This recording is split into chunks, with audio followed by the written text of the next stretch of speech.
सामाजिक न्याय पखवाड़े के तहत गरीब कल्याण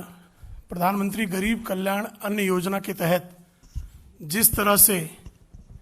कार्य हुआ है उसके संदर्भ में आदरणीय गोयल जी आप सबको संबोधित करेंगे। स्वयं इंटरनेशनल मॉनेटरी फंड ने भी इस योजना की प्रशंसा की है और आदरणीय प्रधानमंत्री जी ने स्वयं बताया है कि पूरे विश्व में जहां खाद्यान्न की कमी है उसको पूर्ति करने में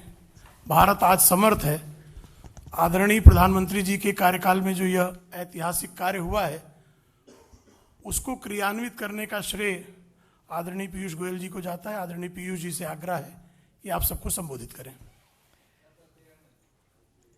बहुत बहुत धन्यवाद। मित्रों, आज हम उपस्थित हुए हैं सामाजिक न्याय पखवाड़ा के तहत थोड़ी विस्तार से चर्चा करने के लिए किस प्रकार से भारत ने एक पूरे विश्व को एक नई सोच का परिचय दिया। प्रधानमंत्री नरेंद्र मोदी जी ने जिस प्रकार से गरीब कल्याण को केंद्र बिंदु रखते हुए समय समय पर प्रधानमंत्री गरीब कल्याण अन्न योजना का विस्तार किया, दर्शाया देशवासियों को और पूरे विश्व को उनके संवेदनशील नेतृत्व के, उनके संवेदनशील चरित्र के बारे में, कैसे वो समाज के कमजोर वर्ग के लिए और उनके उत्थान के लिए लगातार प्रतिबद्ध रहे हैं। और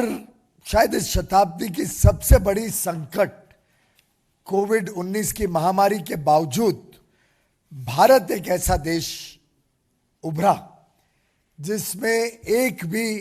परिवार के घर में रात को चूल्हा ना जला हो ऐसी स्थिति नहीं उत्पन्न हुई। कोई भूखमरी के कारण किसी को कष्ट नहीं सहन करना पड़ा। लगभग 25 महीने के अंतराल इस कोविड के बीच 80 करोड़ हमारे भाई बहनों का हर महीने 5 किलो अनाज पूरी तरीके से मुफ्त देने का जो पुण्य का काम माननीय प्रधानमंत्री जी के नेतृत्व में किया गया, जिसपे लगभग 3,40,000 करोड़ अनुमानित व्यय है, जिसके रहते लगभग 1,000 लाख टन अनाज पूरी तरीके से मुफ्त इन 80 करोड़ भाई बहनों तक पहुंचा है, आगे पहुंचेगा सितंबर तक। और शायद विश्व का सबसे बड़ा खाद्य सुरक्षा का प्रोग्राम भारत ने चलाया है। ये नेशनल फूड सिक्योरिटी एक्ट के अंतर्गत जो अनाज दिया जाता है ये उसके अतिरिक्त है, एक प्रकार से डबल कर देता है। आप सब जानते हैं कि एनएफएसए के तहत हमने आज देश भर में बड़े विस्तार से 80 करोड़ लोगों को लगभग कवर किया है। जो अंत्योदय अन्न योजना के पुराने परिवार थे उनको 35 किलो हर परिवार को और बाकी लोगों को 5 किलो हर व्यक्ति के पीछे अनाज दिया जाता है, वितरण किया जाता है हर महीने। और गरीब का कल्याण हो, कमजोर वर्ग को कोई कठिनाई ना हो, इसको मद्देनजर रखते हुए एक जो एक्सेस टू फूड सिक्योरिटी आवश्यक भी है और एक बुनियादी विषय है जिसकी हम सबको चिंता रहनी चाहिए, उसको पूरी तरीके से सुनिश्चित किया। वैसे तो पुराणों में यह भी कहा गया है कि जो गरीबों को अनाज दे, उनका चूल्हा चलाए, उनको अपने आप में भगवान भी वरदान देता है। पर मैं समझता हूं जो कल्पना माननीय प्रधानमंत्री जी की थी कि हर एक व्यक्ति को अपनी आवश्यकता पूरी तरीके से मिले, हर घर तक अनाज पहुंचे, जिसके लिए बड़े रूप में उन्होंने टेक्नोलॉजी की भी सहायता ली। आप सब जानते हैं 1 नेशन 1 राशन कार्ड, ये प्रधानमंत्री जी की कल्पना थी कि कैसे हम देश भर के गरीबों को जो 80 करोड़ लाभार्थी हैं इस योजना के, उनको टेक्नोलॉजी से जोड़ के ये सुविधा उपलब्ध कराएं कि देश में किधर भी वो अपनी अन्न को, जो उनकी एलिजिबिलिटी है, उसको देश में कहीं भी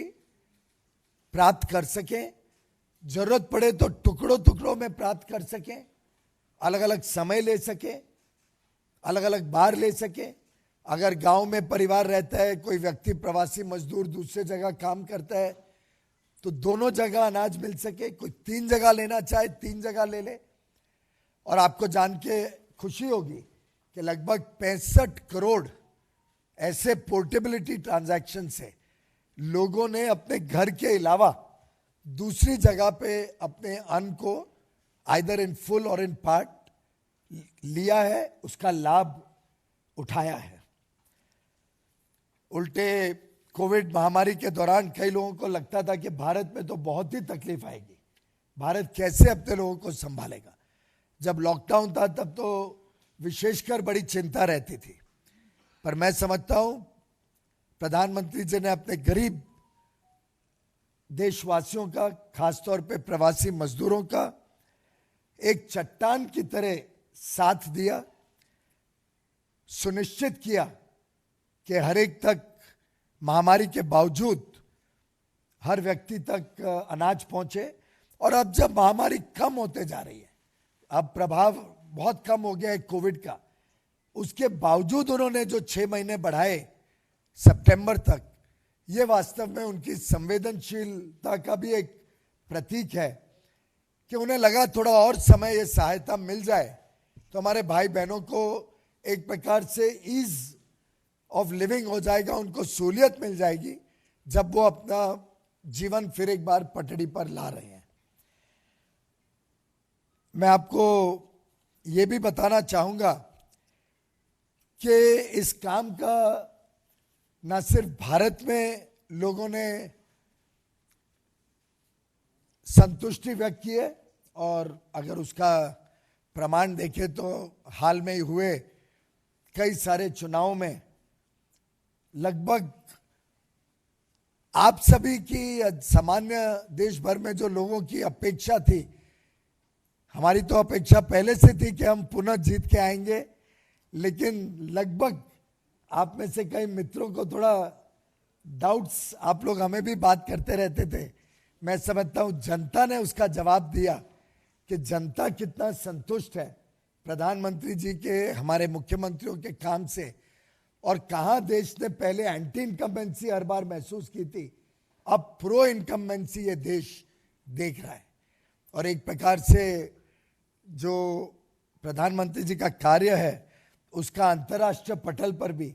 जो हाल में ही IMF का एक वर्किंग पेपर महामारी, गरीबी और असमानता के ऊपर भारत के पूरे स्थिति का आकलन करते हुए निकला है, उसने बताया है कि ये जो फूड सब्सिडी या जो मुफ्त में अनाज दिया गया, NFSA के दौरान भी जो दिया गया और जो मुफ्त में गरीब कल्याण अन्न योजना के तहत दिया गया, दोनों जोड़ लें अगर, तो इसका बहुत बड़ा प्रभाव रहा, जिसके कारण भारत में गरीबी भी नहीं बढ़ी, असमानता भी नहीं बढ़ी, उल्टे कम हुई। और इसकी जानकारी तो आप सबने देखी होगी कि अत्यधिक गरीबी जो इस दौरान, पैंडेमिक के दौरान जो स्टडी करी गई, वो एक्चुअली घटी है पैंडेमिक के बावजूद। मैं समझता हूं कि एक बड़ा योगदान आप सबका भी रहा है इस कार्यक्रम को सफल बनाने में, क्योंकि आप सबने इसकी अच्छी प्रचार प्रसार किया,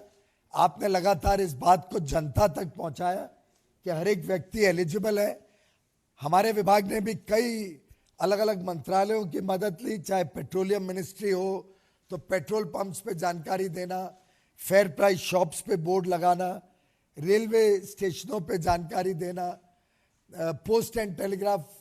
ऑफिस में जानकारियां प्राप्त करवाना, जिससे एक देश भर में सभी लाभार्थियों को 80 करोड़ लोगों तक ये सूचना पहुंची कि उनको ये एलिजिबिलिटी है। और इसके लिए मैं आप सबका भी तहे दिल से धन्यवाद करना चाहूंगा कि आपने जो ये जानकारी जनता तक पहुंचाई, उससे एक अवेयरनेस क्रिएट हुई, और अवेयरनेस के रहते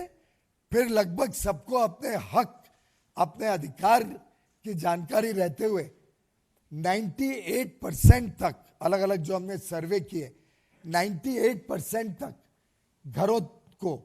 लगातार प्रधानमंत्री गरीब कल्याण अन्न योजना का लाभ पहुंचा है और आगे भी पहुंचता रहेगा। ये अपने आप में एक बहुत बड़ी खुशी की बात है और दर्शाता है कि अगर हम मूल्यांकन करते रहें, निरंतर मॉनिटरिंग करते रहें कि काम क्या हो रहा है, और उसमें आपका भी जब सहयोग मिलता है और आप इसको जनता तक पहुंचाते हैं, तो उसका फायदा ये होता है कि हम गलत कामों को रोक सकते हैं और सही लाभार्थी तक लाभ पहुंचा सकते हैं। प्रधानमंत्री मोदी जी का भारतीय जनता पार्टी की तरफ से जिस प्रकार से भारतीय जनता पार्टी के संसदीय दल ने भी प्रस्ताव पारित करके उनका धन्यवाद किया था, उनके संवेदनशील नेतृत्व का आदर सम्मान किया था, मैं भारतीय जनता पार्टी के नेतृत्व की तरफ से और हमारे हर कार्यकर्ता की तरफ से और एक प्रकार से देशवासियों की भावना भी मद्देनजर रखते हुए माननीय प्रधानमंत्री जी का तहे दिल से धन्यवाद करता हूं, उनके नेतृत्व को साधुवाद देता हूं। और मैं समझता हूं कि आज़ादी के इस 75वें अमृत महोत्सव के शुभ अवसर पर ये अच्छा एक परिचय है कि जब आप जुनून के साथ काम करो, आपकी प्रतिबद्धता गरीबों की सेवा के प्रति, आपका संकल्प एकदम पक्का हो, तीव्र हो, तो कोई भी लक्ष्य हासिल किया जा सकता है। आप सब यहाँ पे आए, आपने इस जानकारी को मैं समझता हूँ आगे भी जनता तक जैसे पहुँचाओगे, उससे हमारा काम और सरल होगा और जनता को अपने अपने हक का, अपने अधिकार की जानकारी और पहुँचती रहे, उसके लिए पुनः एक बार आप सबका बहुत बहुत धन्यवाद। मित्रों, सिर्फ एक विनम्र आग्रह है कि प्रश्न सिर्फ प्रधानमंत्री गरीब कल्याण अन्न योजना के संदर्भ में ही पूछें। देवेंद्र जी, he's going to call out.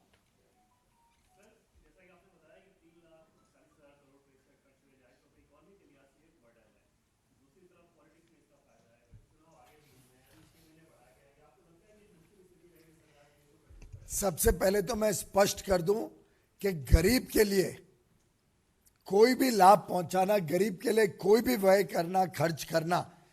प्रधानमंत्री मोदी जी की सरकार के लिए कभी बर्डन नहीं हो सकता है। और वो हमारी प्राथमिकता है, रही है,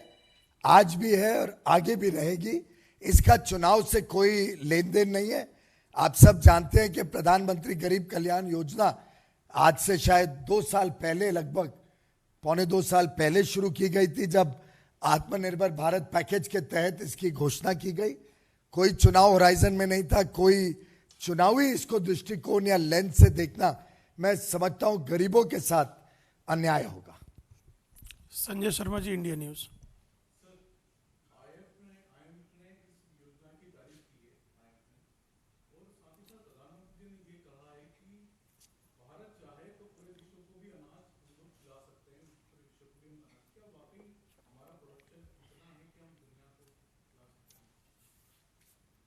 मैं जोड़ना चाहूंगा कि इस पूरे काम का श्रेय हमारे अन्नदाताओं को भी जाता है, जिन्होंने लगातार बावजूद गत 2 वर्षों में भी रिकॉर्ड आउटपुट, रिकॉर्ड प्रोडक्शन अनाज का किया है, जिसके कारण आज भारत के भंडार भरे हुए हैं। पूरी तरीके से पूर्णतः भारत में खाद्य सुरक्षा की स्थिति बनी हुई है। जो जो उत्पादन भारत में होता है, गेहूं हो, चावल हो, चीनी हो, जो जो उत्पादन में हम पूरी तरीके से आत्मनिर्भर हैं, हमारे पास पर्याप्त मात्रा में स्टॉक भी है। और इस साल का भी अनुमान है कि बारिश, आज ही मैं पेपर में पढ़ रहा था, अनुमान है कि बारिश नॉर्मल रहेगी, उसके रहते हमारा आउटपुट भी अनाज का ठीक रहेगा। ऐसी परिस्थिति में भारत एक ऐसा देश है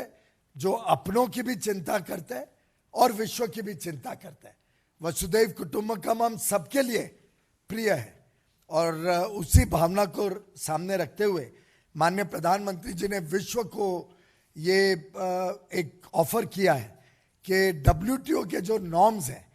जिसके रहते हम जो फूड सिक्योरिटी के स्टॉक्स आज हमारे पास केंद्रीय भंडारण में हैं,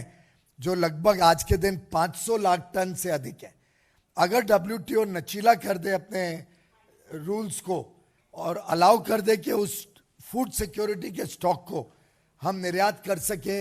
विश्व में दे सके बाकी देशों को, तो शायद जो आज परिस्थिति उत्पन्न हुई है जिसमें फूड ग्रेन्स की शॉर्टेज की बड़ी चिंता है विश्व भर में, उसमें भारत बड़े दिल से और बड़े मन से प्रधानमंत्री जी ने इसको विश्व को ऑफर किया है। जी आप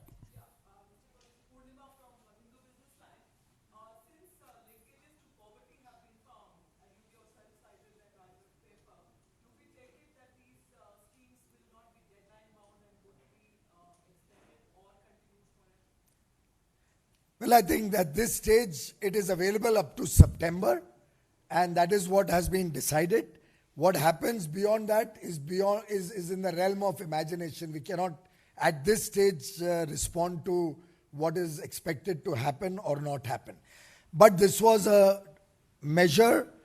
to support the poor during the time of this crisis, the COVID-19 crisis, and it has given very rich dividends in terms of helping the poor, helping the lower middle class families tide over the COVID-19 period.